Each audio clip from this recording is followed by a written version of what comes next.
कि जैसन सोचले रहनी वैसन पियवा मोर बारे।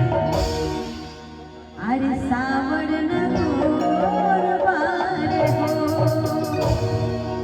लेकिन राहुल जी आके चले गए हैं, आप सभी से मिले हैं, लेकिन हम तो यही कहेंगे कि जैसन सोचले रहनी वैसन राहुल जी मोर बारे।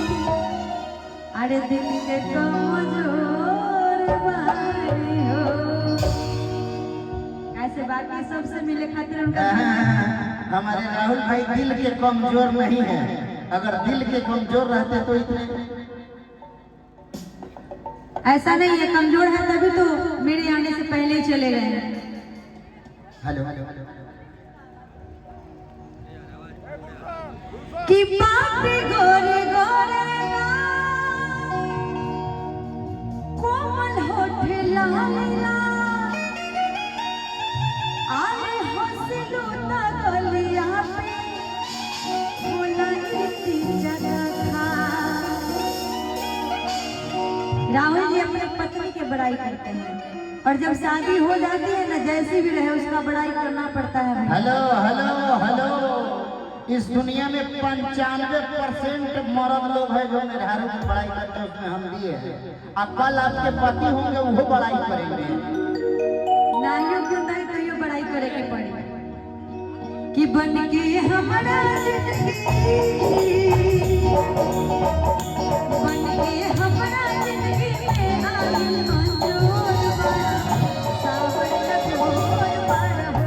जैसन सोचले रहनी वैसन पियवा मोर बारे। सावर न मोर बारे हो।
और हर एक की ख्वाहिश होती है कि उसका जीवन साथी जो है वो बहुत खूबसूरत हो।